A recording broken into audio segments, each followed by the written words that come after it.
Band है, तो जहाँ उनके अपने देशों में बैंड है, तो यहाँ पे क्यों? अगर डीजे बजाने पर प्रतिबंध हो सकता है, तेज आवाज हो रही है जिसके चलते परेशानी होती है, तो उस पर भी रोक लगनी चाहिए।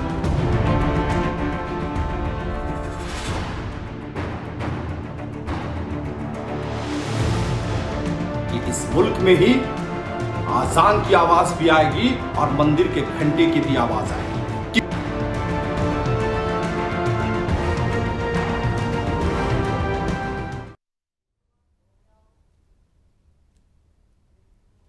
नमस्कार, सुदर्शन न्यूज में आपका स्वागत है। मैं हूं मुकेश कुमार और आप देख रहे हैं जवाब तो चाहिए। जवाब तो चाहिए में आज बात करेंगे हम लाउड स्पीकर बैन की।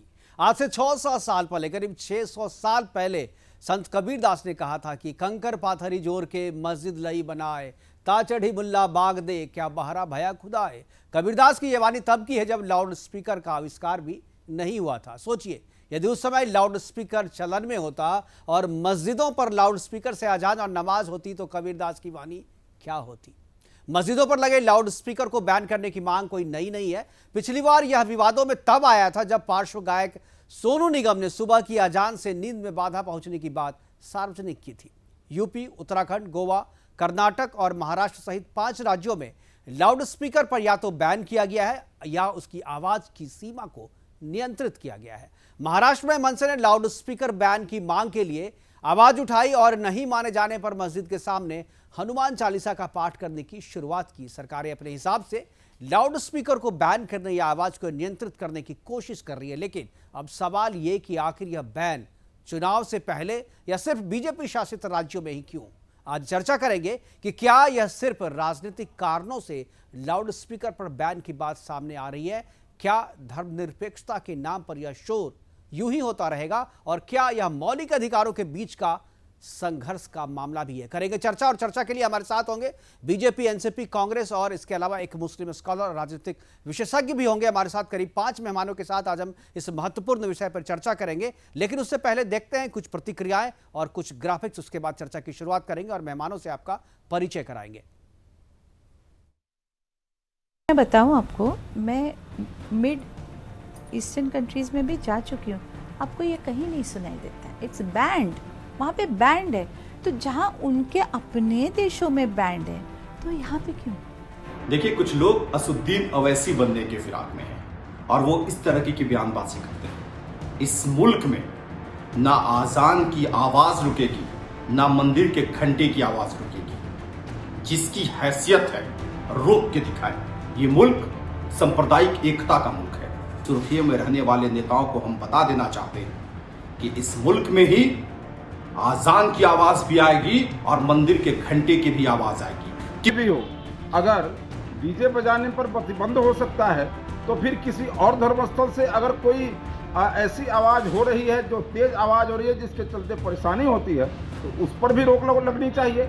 और मैं समझता हूँ इससे कानून से ज़्यादा जरूरी है कि सामाजिक स्तर पर बैठ करके इन प्रकार के सुधारों के प्रति हम जागरूक हों और कदम को आगे बढ़ावें। इसलिए यदि किसी समस्या से लेकर के धर्म के आधार पर और उसको नज़रअंदाज करना, किसी समस्या को धर्म के आधार पर नज़रअंदाज करना मेरे समझ से गलत है और समस्या होती है, उसका निदान होना चाहिए। बीजेपी के माननीय मंत्री बिहार में जनक राम जी कह रहे हैं कि मस्जिदों में जो नमाज अदा की जाती है उसके लिए लाउड स्पीकर बंद होने चाहिए।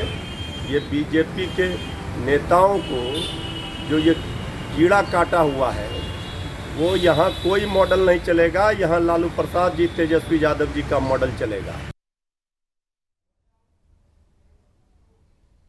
तो लाउड स्पीकर बैन पे लगातार बातचीत हो रही है और सभी राजनीतिक पार्टियां अपने अपने तरीके से इस मुद्दे को, कोई बैन करने की बात कर रहा है, कोई नियंत्रित करने की बात कर रहा है, कोई कह रहा है कि घंटी भी चलेगा, अजान भी चलेगी, पाठ भी चलेगा, हनुमान चालीसा भी चलेगा, लेकिन सब चीज़ चलेगा। लेकिन जिस चीज़ से इस अजान को और इस नमाज को लाउड स्पीकर के द्वारा जो अजान और नमाज पढ़ी जा रही है, उस पर जो आरोप लग रहे हैं कि ध्वनि प्रदूषण हो रहा है, बूढ़े, बच्चे, जानवर, बीमार सभी को तकलीफ हो रही है। जो आवाज़ नहीं सुनना चाहते उसको भी ज़बरदस्ती आप उस आवाज़ उसके कानों में डाल रहे हैं। ये बहुत सारी चीज़ें हैं जिसको लेकर के बवाल मचा हुआ है, लेकिन फैसला जो है वो पॉलिटिकली लिया जा रहा है। हमारे साथ कुछ मेहमान जुड़ गए हैं, सबसे आपका परिचय कराएं। हमारे साथ बृजमोहन श्रीवास्तव जी हैं, एनसीपी के राष्ट्रीय प्रवक्ता है। धनंजय गिरी हैं, बीजेपी के प्रवक्ता है। कांग्रेस से चंद्रमोहन राय जी हमारे साथ है, वो कांग्रेस की तरफ से हैं। इसके चंद्रमोहन शर्मा जी, इसके अलावा संजीव कौशिक जी हैं, राजनीतिक विशेषज्ञ के तौर पर, और रेहान खान है, मुस्लिम स्कॉलर के तौर पर। सभी मेहमानों का स्वागत है और चर्चा की शुरुआत जो है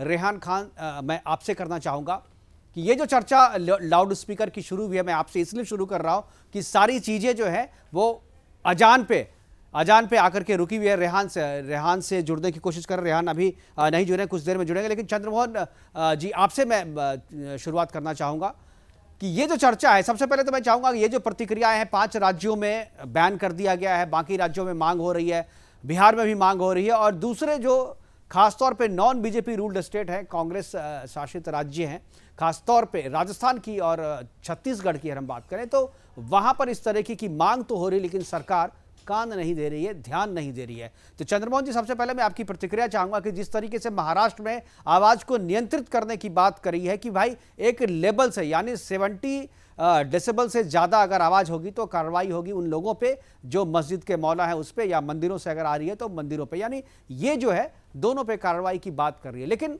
छत्तीसगढ़ में और राजस्थान में किसी भी तरीके की कोई बात नहीं है, ना तो इसे नियंत्रित किया जा रहा है, ना ही बैन किया जा रहा है। आपकी प्रतिक्रिया पहली। चंद्रमोहन जी, चंद्रमोहन शर्मा जी की आवाज आ रही है?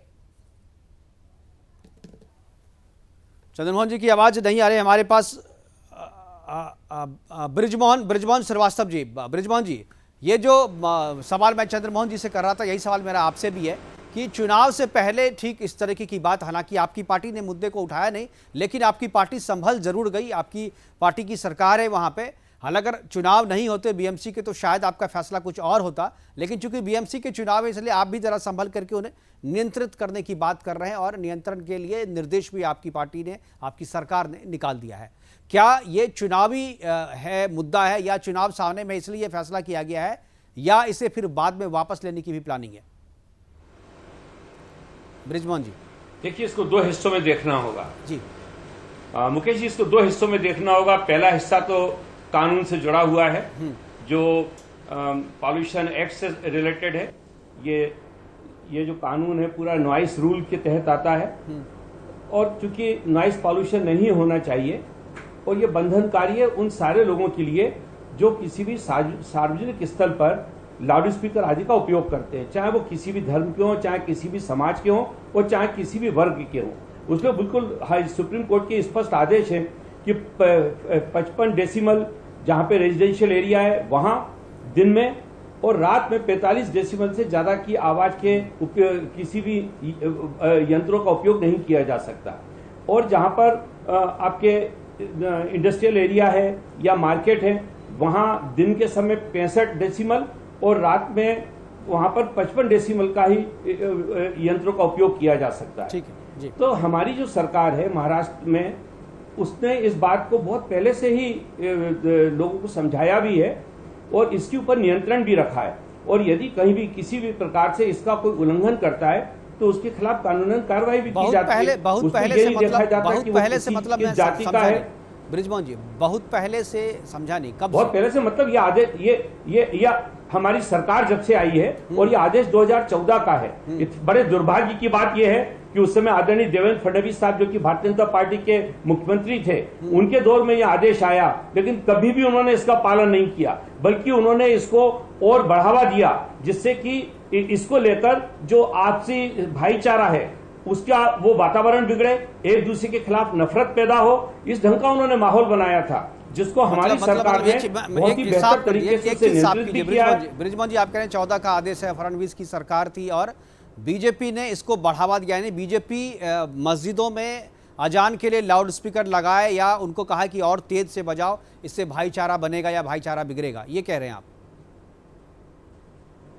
उन्होंने कानून का पालन नहीं किया। भारतीय जनता पार्टी की सरकार थी, देवेंद्र फडणवीस साहब भारतीय जनता पार्टी के तो मुख्यमंत्री थे, तो यही तो कहा जाएगा कि बीजेपी के मार्गदर्शन में सारा काम चल रहा था। उनको चाहिए था कि कानून का पालन कराते, लेकिन उन्होंने कानून का पालन अगर बीजेपी पालन नहीं कर रही थी, हमारी सरकार नहीं कर रही थी बृजमोहन जी, जब आपकी सरकार आई तो आपको तत्काल पालन करना चाहिए था, कि भाई जो बीजेपी नहीं कर पाई हम कर रहे किया हैं। ना, वही तो मैं आपसे कह रहा हूँ। तो नहीं, कहाँ नहीं, किया मुकेश जी, आपने, मैं आपसे कहाँ यही किया कह आपने? रहा हूँ, इससे जब पहले से तो बज ही हमारी रहे थे, आज भी सरकार बज आई रहे है। हैं, आज भी बज रहे हैं वहां पे, कहाँ आज बज भी रहे नहीं हैं? उतारा बजना। गया फिर है, ये आप- तो केवल फिर आप आदेश है। सुनिए, बजना। हाँ मुकेश जी बजना और सुप्रीम कोर्ट के आदेश के अंतर्गत बजना, दोनों में फर्क है। वहां पर इस बात को नियंत्रित किया गया है कि जो माननीय सुप्रीम कोर्ट का आदेश है 2005 का, उसके अंतर्गत ही किसी भी जो सार्वजनिक स्थल पर इस प्रकार के यंत्रों का उपयोग किया जाएगा और उसको नियंत्रित किया जा रहा है। और ये किसी एक जगह के लिए नहीं है, नहीं, ये तो सारे नियंत्रित लोगों के केवल लिए है। मुंबई में किया जा रहा है। आप भी बृजमोहन जी जानते हैं कि मुंबई में कुछ जगहों पे नियंत्रित किया जा रहा है, लेकिन पूरे महाराष्ट्र में ये जो है बेरोक टोक चल रहा है। जैसा पूरे महाराष्ट्र में, आपसे जिम्मेदारी, मुकेश जी मैं जिम्मेदारी के साथ बात बोल रहा हूं, ये पूरे महाराष्ट्र में हो रहा है और किसी को भी कानून तोड़ने की अनुमति नहीं दी जाएगी। ये मैं राष्ट्रवादी कांग्रेस पार्टी की तरफ से भाई तो आपके आप माध्यम टेलीविजन से स्क्रीन महाराष्ट्र पे के टेलीविजन लोगों को स्क्रीन पे विश्वास ये दिलाना थोड़ी कह चाहता हूं। सकते हैं कि कानून तोड़ने देंगे हम किसी को, ये तो कोई भी नहीं कहेगा। आप कोई नई बात तो कह नहीं रहे। धनंजय जी, क्या जवाब है आपके पास? देखिए, हम ये मानते हैं कि अनुच्छेद 25 यह नहीं कहता कि धार्मिक स्वतंत्रता के नाम पर अराजकता पैदा की जाए। वाक और अभिव्यक्ति की स्वतंत्रता देने वाला अनुच्छेद 21 भी नहीं कहता कि जबरन किसी को अपनी बात सुनाई जाए। एक निश्चित ध्वनि के बाद जो कुछ भी होता है वो ध्वनि प्रदूषण ही है। लाउड स्पीकर धार्मिकता का उदाहरण है। लाउड स्पीकर धार्मिक अभाव को ढकने का उपाय मात्र है। लाउड स्पीकर ही अगर इस्लाम के जिंदा रहने का आधार है, तो जो कंपनियां लाउड स्पीकर बनाती हैं, आहूजा फिलिप जैसी कंपनियां, वो इस्लाम और पैगंबरों से ज्यादा बड़ी हो जाएंगी। फिर मस्जिदों को बनाने की जगह पर लाउड स्पीकर बनाने की जरूरत पड़ेगी। ऐसा है कि आजकल के लोग, बहुत से लोग रात में काम करते हैं, वो सुबह सुबह अपने काम से लौट करके आते हैं, तो ये नींद हरामी का काम न किया जाए। इससे दिक्कत होती है, समाज में हर व्यक्ति को दिक्कत होता है। रजिया को भी दिक्कत होता है, राधिया को भी दिक्कत होता है, अगनवर को भी दिक्कत होता है, अमर को भी दिक्कत होती है। तो सबके लिए दिक्कत है। समाज में एकरूपता कायम रहे। और कई इस्लामिक देशों में बैन है और इस प्रैक्टिसिंग इस्लाम के मूल का हिस्सा भी नहीं है। कई अनेक देशों में इस तरह की बैन लगे हुए हैं। और जैसा कि आपने डिबेट की शुरुआत में ही बाबा कबीर के शब्दों से की जी, उस ढंग से इस पर पूरी तरह से बैन होना चाहिए, रुकावट होनी चाहिए। और हम लोग जहां तक आप हमारी बात करते हैं, तो हमारे लिए तो राष्ट्रहित और राष्ट्र धर्म सबसे बड़ा है। बिल्कुल हमारे लिए तो सबसे राष्ट्र धर्म सर्वोपरि है। ठीक है। ये रेहान राष्ट्र खान हित से ज्यादा रेहान खान जुड़ गए हैं और मेरे ख्याल से रेहान जी सुन रहे होंगे पूरी बात को, पूरी चर्चा को। रेहान जी, जिस तरीके से मुंबई में शुरुआत हुई, चूंकि मुंबई में बीएमसी के चुनाव हैं, इसी महीने में चुनाव होने हैं, नोटिफिकेशन अभी आने वाला है, क्या आपको लगता है कि ये जो फैसला है और ये जो बयानबाजी हो रही है चुनाव को देखते हुए किया गया है, या सच में लोग चाहते हैं कि लाउड स्पीकर पर बैन हो और मुंबई में चुनाव जब खत्म हो जाएंगे उसके बाद भी इस तरीके से जो बैन लागू किया गया है, ध्वनि को नियंत्रित करने के लिए जो गाइडलाइंस दी गई है, उस गाइडलाइंस का पालन जो है वो चुनाव के बाद भी होता रहेगा? देखिए, सबसे पहले जो मैं कहना चाहता हूँ कि आज का ये एक लोगों ने कि मतलब एक फैशन बन गया है कि किसी को भी फेमस होना हो, किसी को भी अपनी मतलब आगे बढ़ना हो, तो वो इस्लाम धर्म के बारे में कुछ भी कहे और उस आधार से वो आगे बढ़ता जाता है।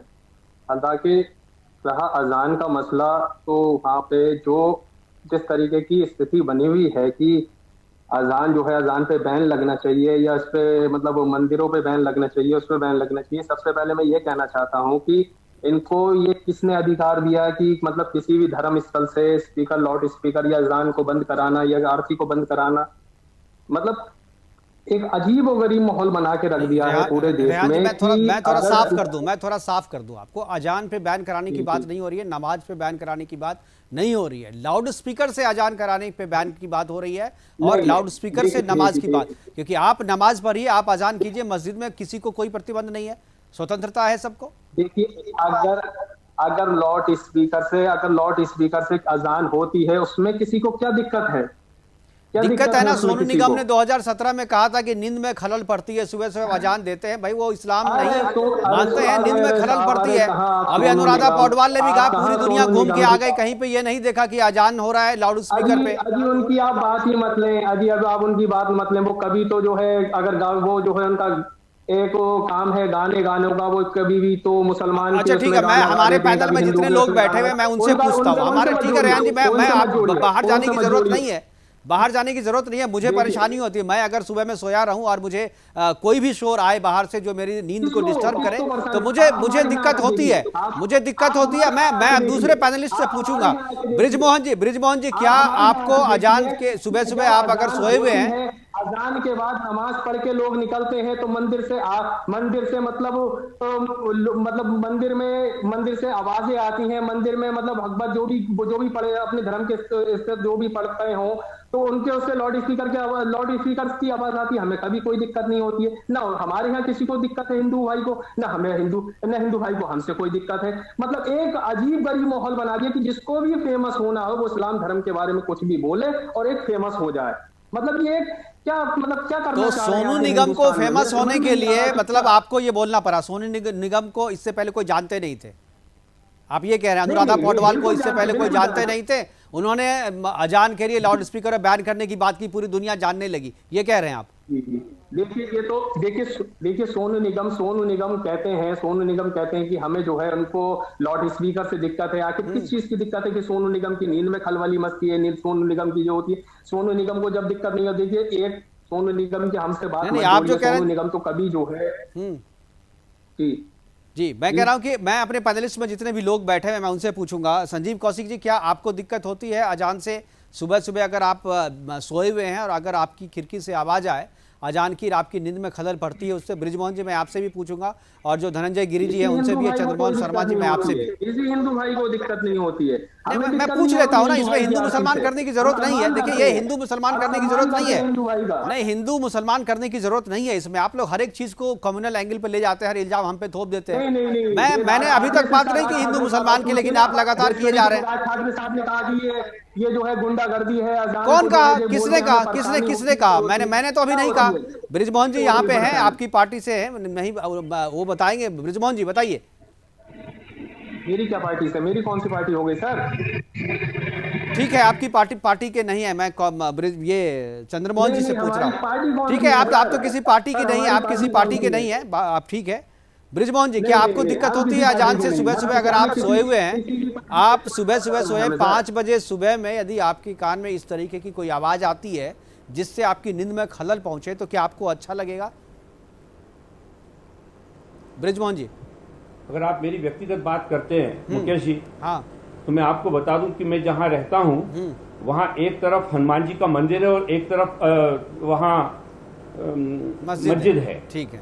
और मैं आपको कहूं कि मेरे को दोनों से किसी प्रकार की कभी कोई भी परेशानी नहीं हुई। मैं तो गहरी नींद सोता हूं और मुझे तो कभी कोई आपको गहरी नींद आती है, अच्छी बात है। दोनों ठीक है, मैं ये पूछ रहा, देखिए ये रेहान खान ने कहा कि किसी को दिक्कत नहीं होती है, तो मुझे दिक्कत होती है, सोनू निगम को दिक्कत होती है, अनुराधा पौडवाल को भी दिक्कत होती है, बहुत सारे ऐसे लोग हैं जिनको दिक्कत होती है। हो सकता है इसीलिए मैं आपसे पूछ रहा हूँ कि आप लोगों को दिक्कत होती है कि नहीं होती, या दिक्कत भी पॉलिटिकल हो गई है आपकी कि भाई मैं इस पार्टी में हूँ तो दिक्कत है, दूसरी पार्टी में हूँ तो दिक्कत नहीं है?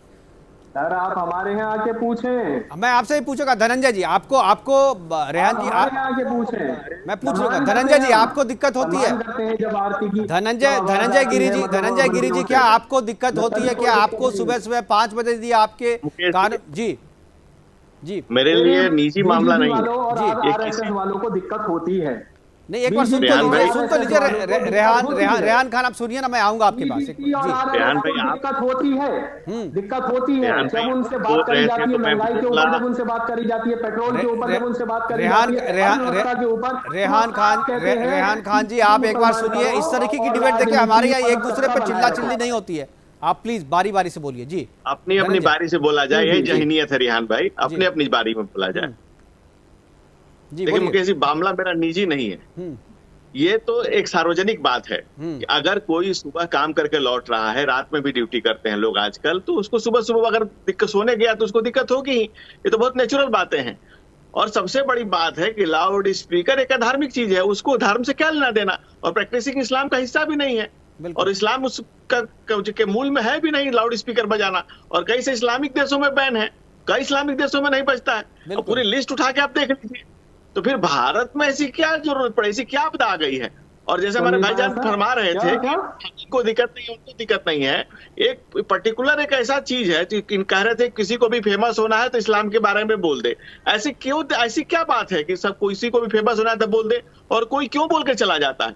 और क्यों ऐसा बात है, क्यों इतना कमजोर बना के रखे हैं कि हमेशा खतरे में रहता है, हर बात पे खतरे में आ जाता है? इतनी कमजोरी क्यों है?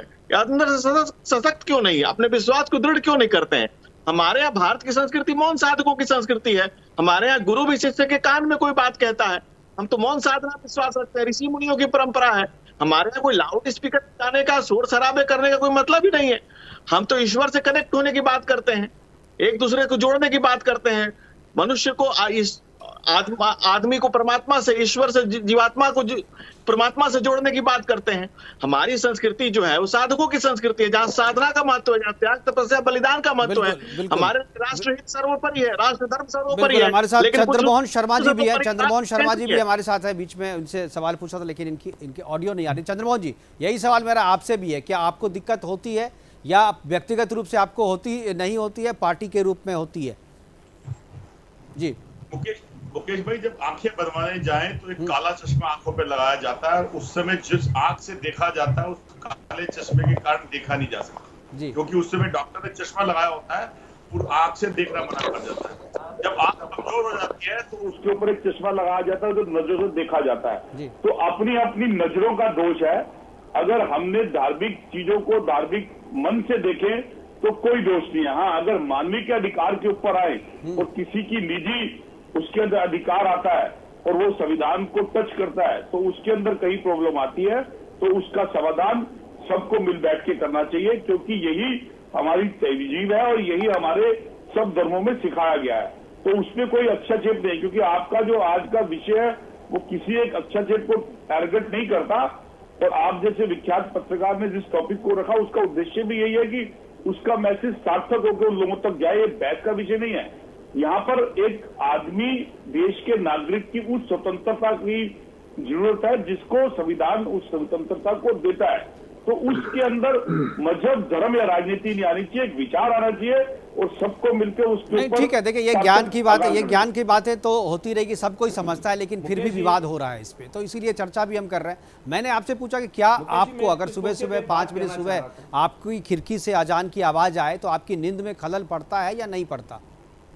मुझे तो अगर घंटे की आवाज आएगी तब भी अच्छा लगेगा, अजान की आएगी तब भी अच्छा लगेगा, गुरु ग्रंथ साहब के गुरुद्वारे से आवाज आएगी तब भी अच्छा लगेगा। ये तो आप बिल्कुल पॉलिटिकल जो धर्मनिरपेक्ष कैरेक्टर जिस पे आप चुनाव लड़ते हैं उस कैरेक्टर वाली बात कर रहे हैं, व्यक्तिगत रूप से कह रहे हैं। मेरे देश के अंदर सब धर्म के लोग रहते हैं। अच्छा, मेरा अक्षत एक सब धर्म के लिए। नींद का धर्म से क्या संबंध है भाई साहब? जब आप नींद का धर्म से क्या संबंध है, आप लोग यही बात, और नींद का क्या है? कौशिक जी, ठीक है, चलिए मैं समझ गया, आपकी नींद धर्मनिरपेक्ष है, आपकी नींद धर्मनिरपेक्ष है, समझ में आ गया लोगों को, लोग समझ गए कि आपकी नींद धर्मनिरपेक्ष है, सांप्रदायिक या किसी एक धर्म को नहीं मानती। आप नींद भी जो है आपकी वो बहुत समझदार है। संजीव कौशिक जी, क्या आपकी नींद भी समझदार है या इनको दिक्कत होती है किसी भी तरीके के शोर से?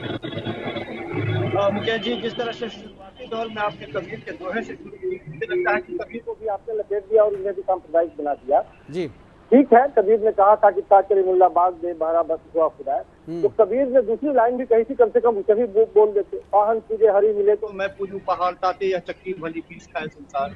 बैलेंस दिखने के लिए ही सही, कम से कम ये भी लाइन बोल देते हैं। बैलेंस दिखाने के लिए हम प्रोग्राम नहीं करते हैं संजीव कौशिक जी, जो मुद्दा होता है उसके लिए करते हैं।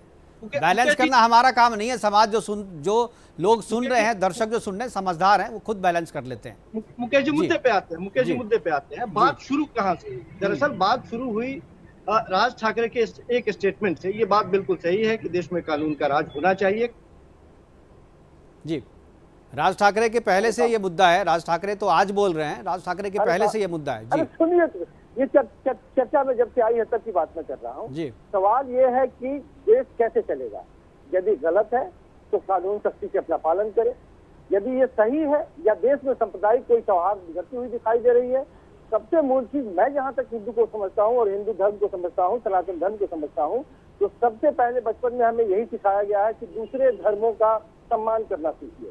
अपने धर्म के प्रति हम सजग हैं, निश्चित तौर पर उसके लिए मुखर होते हैं, लेकिन दूसरे धर्मों के लिए भी सम्मान उतना ही हमारे मन में होना चाहिए।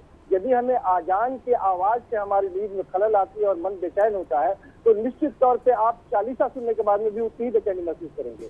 यदि चालीसा सुनने के बाद में आपको शांति मिलती है और आजान से बेचैनी होती है, तो आपने हिंदू धर्म को समझा ही नहीं। ये राजनीति छोड़ा गया एक शरीफा है। संजीव जी ठीक है। संजीव जी देखिए, अजान से किसी को तकलीफ नहीं है, अजान से किसी को दिक्कत नहीं है, ना नमाज से किसी को दिक्कत है, मुझे भी नहीं है। और अगर मैं मस्जिद के बगल से गुजर रहा हूँ, वहाँ अजान की आवाज़ आती है तो मुझे उससे कोई दिक्कत नहीं होती है। लेकिन जब मैं अपने घर में सो रहा होता हूँ और मेरी खिड़की से ज़बरदस्ती कोई आवाज़ आती है जो मेरी नींद को डिस्टर्ब करती है, खलल पहुँचाती है, तो मुझे दिक्कत होती है। मुझे अजान से कोई दिक्कत नहीं है, मुझे नमाज से भी कोई दिक्कत नहीं है।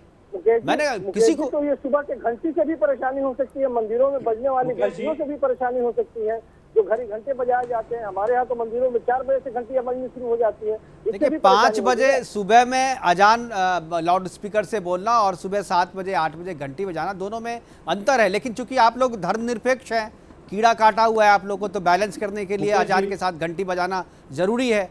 अरे जो चीज वैज्ञानिक, जो धर्म का घंटी हिंदू धर्म का हिस्सा है, जो घंटी बजाते हैं वो हिंदू धर्म का हिस्सा है भाई साहब। लाउड स्पीकर मुस्लिम धर्म का हिस्सा नहीं है। आप इस बात को क्यों नहीं समझते, इस पे क्यों नहीं बोलते? अजान धर्म का हिस्सा है, लाउड स्पीकर नहीं है। लाउड स्पीकर पे अजान, क्या आपका इस्लाम जो है लाउड स्पीकर के साथ आया क्या? आया क्या? लाउड स्पीकर तो बिल्कुल नई चीज है ना। 1819वीं सदी में लाउड स्पीकर का आविष्कार हुआ है। आधार बना करके लगातार राजनीतिक सीढ़ियां चढ़ते हुए दिखाई दे रहे हैं। चला जा रहा है। देखिए किसी दूसरे धर्म के मैं ये कहना चाह रहा था, ठीक है, कि हमारे देश में सबसे सर्वोच्च है हमारे देश का संविधान। हाँ ठीक है जी बृजमोहन जी। और संविधान के नीचे, संविधान के अंतर्गत हमारी धार्मिक आस्थाएं भी रहती हैं। अगर संविधान कहीं पर हमको किसी चीज की इजाजत देता है और वहां अगर धार्मिक आस्थाएं उस निर्णय से या उस कानून से सुपरसीड होती है, तो वहां पर संविधान का अस्तित्व रहता है। मैं ये मान के चलता हूं कि जो हमारे संविधान ने हमको जो अधिकार दिए हैं, हम उसके ही तहत बात करें। अगर संविधान ये कहता है कि सही कह रहे हैं, बात सही कह रहे हैं, लेकिन जब आपको दो मौलिक अधिकारों के बीच में संघर्ष हो रहा हो, चाहे वो अजान हो, चाहे वो मंदिर की घंटी हो, चाहे वो गिरजाघर की घंटी हो, और चाहे वो गुरुद्वारे की घंटी हो, अगर उसका कोई भी अनुपालन नहीं करता है तो मैं सोचता हूँ उसके खिलाफ कार्रवाई होना चाहिए। आज तक किसी ने घंटी से डिस्टर्ब हो रहा, किसी ने तो नहीं कहा आज तक किसी ने। अब रिटेलिएट करने के लिए आप जरूर बोल रहे हैं कि मुझे घंटी से भी, अभी आप कह रहे मुझे किसी से दिक्कत नहीं है। मैं ये कह रहा हूँ कि 55 डेसिबल से अगर ज्यादा की आवाज कहीं भी है तो मतलब कानून का उल्लंघन हो रहा है। एक बार रेहान खान जी आऊंगा मैं आपके पास, एक बार बृजमोहन जी को खत्म करें। जी बृजमोहन जी। और मैं तो मुकेश जी बस एक ही बात कहना चाहता हूँ कि मस्जिद की अज़ा हो या कि शिवालय का गजर हो, अपनी तो हसरत है कि किसी तरह शहर हो। कहाँ इस विवाद में आप इतने महान चैनल को इतना, देखिए बृजमोहन जी ये बात आप इसलिए कह रहे हैं क्योंकि आपको ये दोनों चीजें धार्मिक लगती हैं और आप इसको धर्म से जोड़ के देख रहे हैं। मैं इसको धर्म से जोड़ के नहीं देख रहा, मैं इसको विज्ञान से जोड़ के देख रहा हूँ। ध्वनि प्रदूषण का मामला है, कोई रोगी है, कोई बच्चा है, कोई पशु है, उसको ध्वनि से दिक्कत होती है। आप जब दीपावली में जब पटाखे फूटते हैं तो आपको बोलते भाई जो रोगियों को तकलीफ होती है आवाज से, तो भाई अजान से क्यों नहीं होती होगी? बताइए क्या जवाब है आपका? मैंने फिर कहा ना, हम सारी बात को कानून के तहत बात कर रहा हूं। तो आप धर्म से क्यों जोड़ते हैं? आप बड़ी बातें करने शुरू कर देते हैं। जी मैंने कहा जोड़ा धर्म नहीं, आपने जोड़ा ना, सब धर्म है, सबका सम्मान करना चाहिए। असम्मान की बात कर कौन रहा है? कोई नहीं कर रहा है धर्म से। मैं भी नहीं जोड़ रहा इसको। मैंने सम्मान शब्द का उपयोग ही नहीं किया ना, मैंने इन सारी बातों का शब्दों का उपयोग ही नहीं किया। मैंने आपको स्पष्ट कहा कि सारे धर्मों के ऊपर हमारा संविधान है, जो संविधान कहता है वो हमारे लिए अंतिम है। उसके तहत संविधान क्या कहता है? संविधान क्या कहता है बताइए? संविधान क्या कहता है? संविधान स्पष्ट कहता है कि 55 डेसिबल से ऊपर की आवाज नहीं होनी चाहिए दिन में, 45 डेसिबल से रात को नहीं होना चाहिए रेजिडेंशियल एरिया में। संविधान नहीं कहता, ये अलग से कानून है, संविधान में नहीं है। संविधान ये कहता है कि आपको धर्म की आजादी है। बात कर रहे हैं ये संविधान में नहीं लिखा हुआ है डेसिबल कितना होना चाहिए, ये संविधान में नहीं लिखा हुआ है। ये आदेश किसने अलग हुआ? संविधान के अंतर्गत ही तो क्या है? ठीक है, चलिए वो इस पर बहस नहीं है, टेक्निकलिटी पे नहीं जाए, टेक्निकलिटी पे नहीं जाएंगे। आप देखिए धार्मिक स्वतंत्रता और आपके स्वतंत्र रूप से जीने का जो अधिकार है, ये दोनों क्लैश कर रहा है। हम सोना चाहते हैं, हम जीना चाहते हैं, हम निश्चिंत होकर के सोना चाहते हैं, लेकिन आपकी जो धार्मिक स्वतंत्रता है वो मेरे नींद में खलल डाल रही है। कौन फैसला करेगा इसका? रेहान खान जी बता।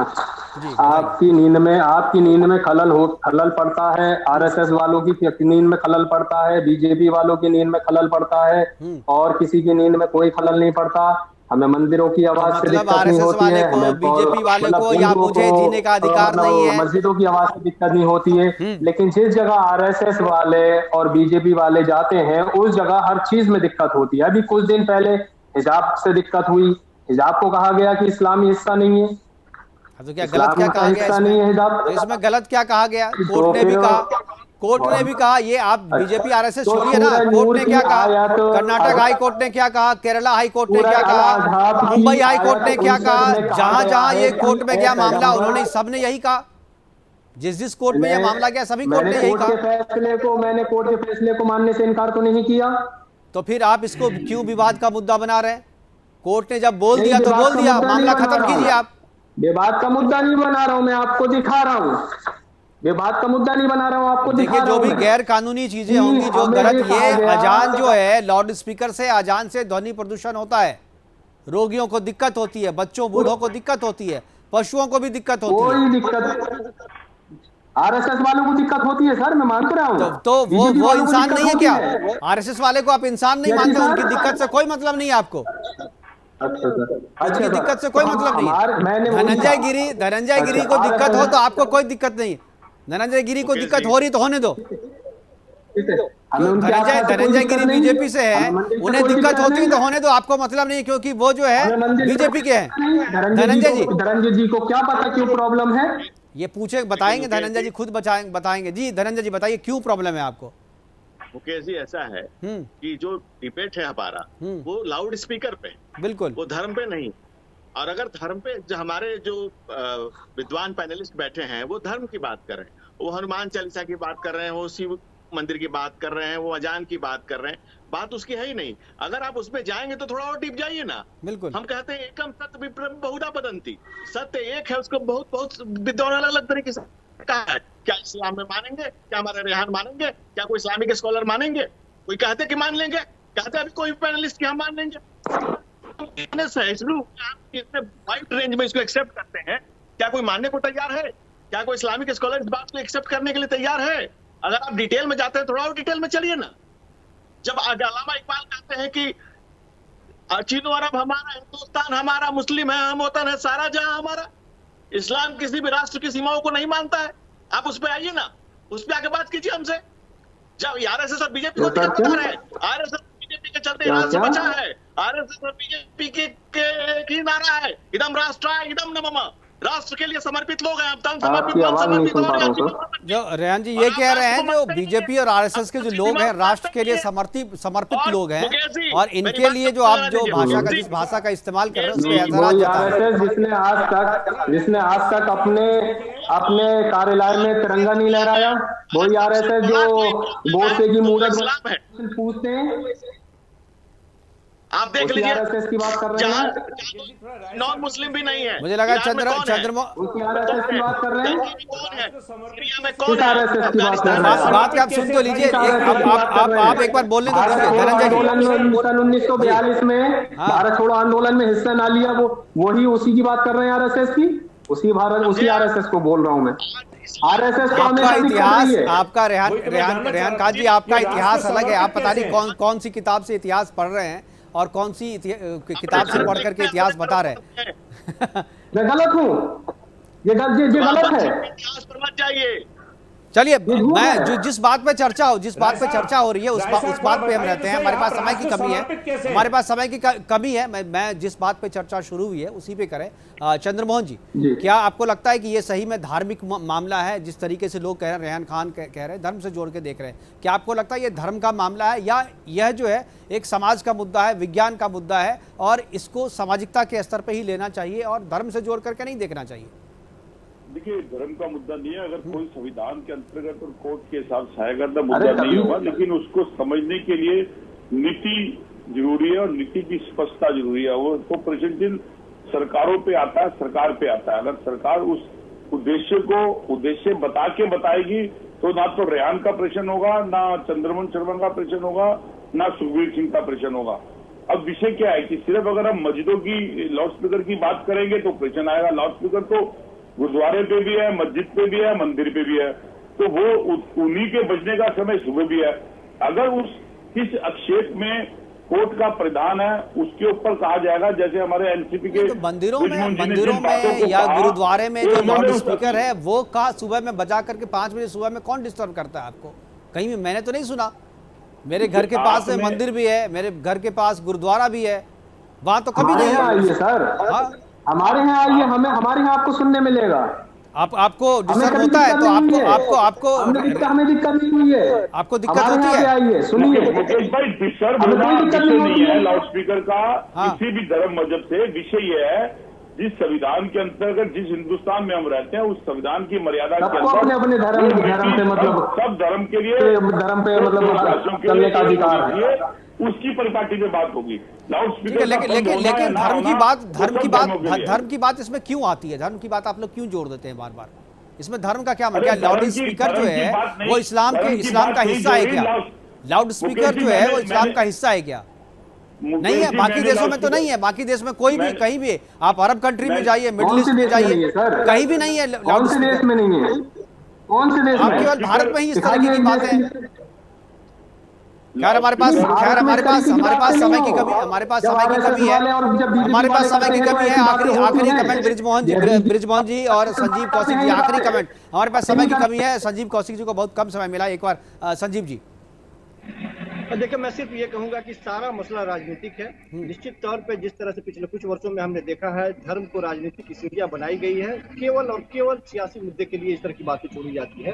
कानून यदि कह रहा है कि नहीं होना चाहिए तो नहीं होना चाहिए, ये हम और आप तय करने वाले नहीं हैं। दूसरी चीज कि यदि आपको अजान से प्रॉब्लम है, मुझे आप लगातार ये बात कह रहे हैं कि माइक कहीं अजान से जोड़ के देखा गया, दूसरे जगहों पे नहीं है, कहीं दूसरे मुस्लिम कंट्री में नहीं है, इससे क्या फर्क पड़ता है साहब? हमारे यहाँ की सद्भावना बिगाड़ करके कुछ लोगों ने बड़ी आसानी से सत्ता प्राप्ति की और वो लगातार यही बात, ये गलत बात है संजीव जी। इतने पढ़े लिखे विद्वान होकर के आप ये बात कर रहे हैं। अजान से किसी को प्रॉब्लम नहीं है, नमाज से किसी को प्रॉब्लम नहीं है, लेकिन लाउड स्पीकर के जरिए जबरदस्ती किसी के कान में आवाज ठूंसना जो है ना, उससे लोगों को प्रॉब्लम है। फिलहाल हमारे साथ जुड़ने के लिए संजीव कौशिक जी आपका, ब्रिजमोहन जी आपका, धनंजय गिरी जी आपका, रेहान खान जी आपका और चंद्रमोहन शर्मा जी आपका बहुत बहुत धन्यवाद। आप जुड़े अपनी अपनी बातें रखें। लेकिन जो बात हो रही है, जो चर्चा हो रही है, वो लाउड स्पीकर पे बैन की बात हो रही है। लेकिन बार बार जो हमारे कुछ पैनलिस्ट हैं वो इसे धर्म से, अजान से और नमाज से जोड़ के देख रहे हैं। दरअसल ये मामला धार्मिक नहीं है, ये मामला जो है वो वैज्ञानिक है।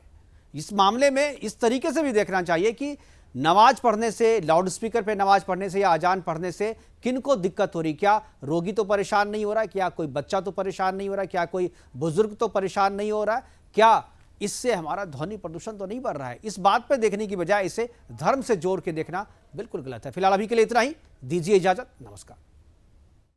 वहाँ पे बैंड है, तो जहाँ उनके अपने देशों में बैंड है तो यहाँ पे क्यों?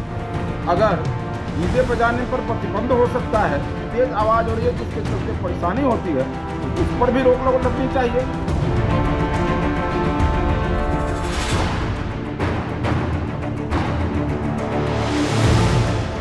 कि इस मुल्क में ही आजान की आवाज भी आएगी और मंदिर के घंटे की भी आवाज आएगी।